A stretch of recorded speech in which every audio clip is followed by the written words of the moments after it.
Hi. Okay, I just got off the phone with my son and I've been crying, but my intention was to come out here and channel. So you don't have to be super high frequency to channel. You channel when you have problems. That's where you start. I've been mostly channeling about my own personal private issues up till now.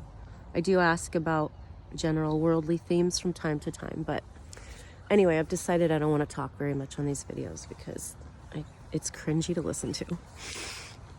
Okay. I don't know how this camera's gonna work. My friend said I need a tripod. So Rosalind, please share more. Kellie, thank you for this audience. Thank you for your time and your efforts. We've told you that we want you to live with integrity in all that you do. In order to bring this message to the world, you need to be an example of what this message can do for someone. So most of the people watching know you and how you have grown, and that this is your major tool for growth. Kudos. You're already making me laugh. Okay, so today let's continue with another concept. Tremors are great. It's a way to fast track the healing of your vagus nerve. But what humans need to understand is that it is your mind that is controlling everything. This entire manifestation begins in your mind. It's an illusion, it's an optical illusion, but it has tangibility to it. Like Kellie said earlier, when frequencies are in such contrast that there's an edge created, it feels solid. That's all it is. It's frequency that's made to look solid, as though you're in a dream. It's hard to believe you're in a dream while you're still in the dream, but you can lucidly dream as well, and that's what we're going to teach you to do. We're going to teach you to lucidly dream until you exit the dream, until you just wake up because you're done dreaming. You're like, dreaming is fun. I can play here, but I could wake up and actually be alive. And eventually you'll crave that. But for now, your ego has to work things out. Your ego has to chase something while you're still in the 3D. What does all of this have to do with each other? What does the ego have to do with the dream? Well, the ego is created at the moment of separation. The ego is your judgment that the world is real.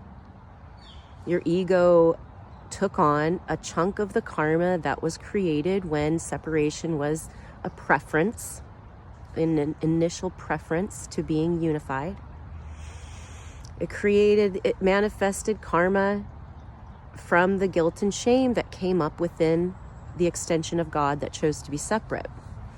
So everybody here on earth is contributing to what's happening. And everybody has their own individual perspective on it from their own individual guilt and karma that they're working through.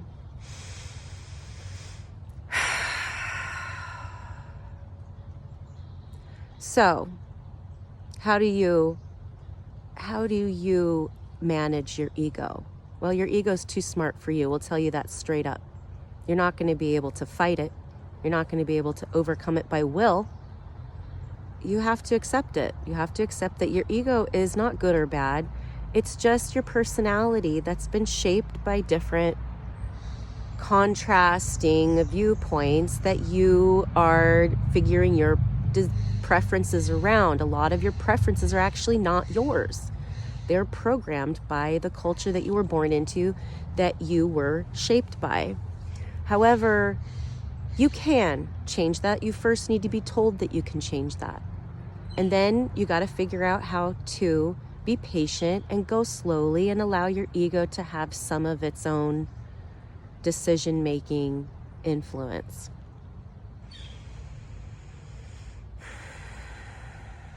So that's why we encourage forgiveness, because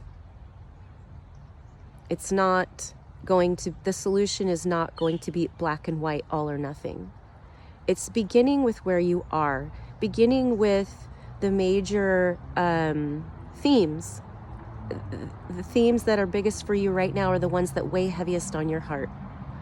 What triggers you? What distracts you? What is important to you? What are you prioritizing? Are you prioritizing your true priorities?